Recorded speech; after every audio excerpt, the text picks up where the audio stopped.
And why did I build battle axes and shields? Well, it's because battle axes are one-handed weapons. I built battle axes because they are sharp weapons as compared to blunt weapons, which are hammers and stuff like that. And sharp weapons in this game currently have several benefits, including that sometimes blunt weapons don't kill some animals and monsters, like globs.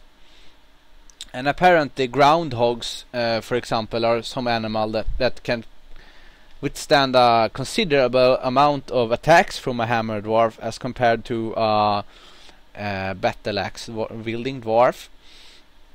As the skill increases, the warhammer probably gets a bit better than the battle axe, but the skill gains on weapons in this game on the military dwarves are so slow that it's usually just better to start out building battle axes since they are sharp weapons. And with the battle axes, the next best thing to build is probably shields, because shields can block attacks and they also give some defense. Shields in the beginning are not super good, but if you, for example, get a grandmaster shield user dwarf, they can practically withstand almost any mob in the game for a pretty long time and do some damage on them. And the next best thing after that build is probably either helms or breastplates. If you want to check out more information about items, you should search for weapons on the weapons in the Dwarf Fortress wiki, and armor for the armor, of course, in Dwarf Fortress wiki. The topic on them is very, very complex, and I don't know anything all that much about them, except a battle axe wielding dwarf with a shield and breastplate and helm and all that other stuff that you build later on is alright to use in the Dwarf Fortress. You can of course make one squad with warhammers that uses blunt weapons and one with battle axes, and I might do that later, but I prefer to use battle axe wielding dwarves. But that's just a preference, I think. And as you can see here, he claimed a crafts dwarfs workshop like I thought he would, and now we'll see what he'll do next, because he might not have all the items he wants to continue building his stuff,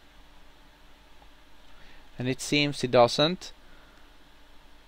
And he sketches pictures of skeletons, it says here, and that probably means that he needs bones. I'm going to check on the Dwarf Fortress wiki, because on the Dwarf Fortress wiki, if you search on strange moods and you need a material for the dwarf that they gesture or say out loud, they probably won't say exactly what they want, but they say something like similar like it. And to be able to understand exactly what they want, you need to know just about what he says, because if he says skeleton, he could actually mean that he wants pieces of a corpse or bones. And to be sure, I'm going to check Dwarf Fortress wiki now. Yes, it seems that I need skeleton. I mean, when he says skeleton, I need bones. And the quickest way to get bones in this game... Oh, will you look at that? Bones are skeleton, and to get bones you need to butcher an animal. You don't get it from fishes. The easiest way to butcher an animal is to... of course, you need to build a butcher workshop. There, butcher shop. And of the new dwarves, I actually made one a butcher, which means sooner or later he will come here and he will build this butcher shop. Preferably I want it in a separate room later on, but as for now he could have the butcher workshop like this. And I'm also going to start walling in this dwarf here, because I'm not sure that I will be able to get the type of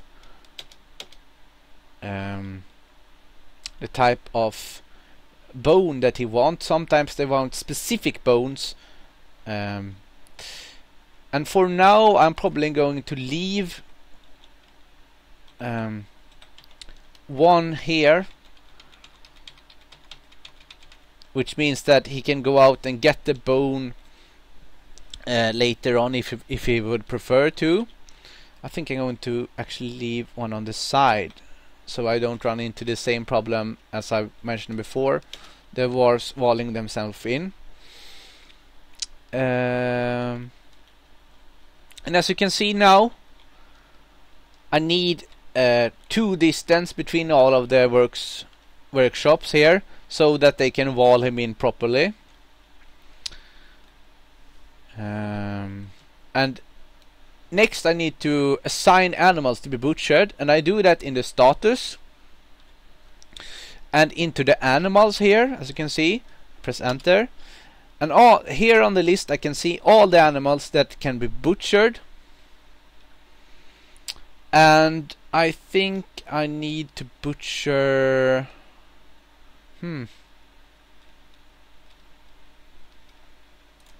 yes, I think I need to butcher the water buffaloes.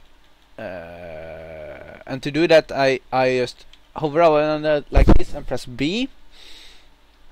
You can't butcher the animals that have become tame and adopted by one of the dwarfs like this. At least I don't think you can. And even if you would be able to do that, the dwarfs would be really sad when you did that, killing their special favorite friend. Let's see, now I made a pasture here with the new animals, and let's hope that this new dwarf gets what he wants out of this this butchering.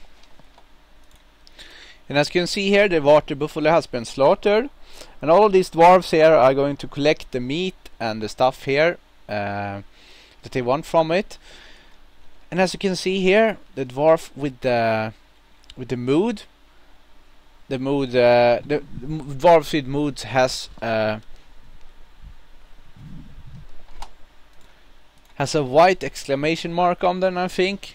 I'm not sure if all the moods are like that, but at least the secretive mood is like that. This means that probably he got the kind of bone he wanted from this out of the water buffalo, which is good. And he's begun his mysterious construction. Good. This means that he got exactly what he wanted, and now he's going to build the thing he wants from this. As you can see, this is a very cluttered workshop. Maybe he wants loads of bones, or maybe it's just because I forgot to build a second stockpile in time. As you can see here, the moment I had built this new stockpile here, they immediately moved out loads of stuff and placed on it, which I think is great. I'll see on the next clip. Maybe we'll see what kind of thing he has created.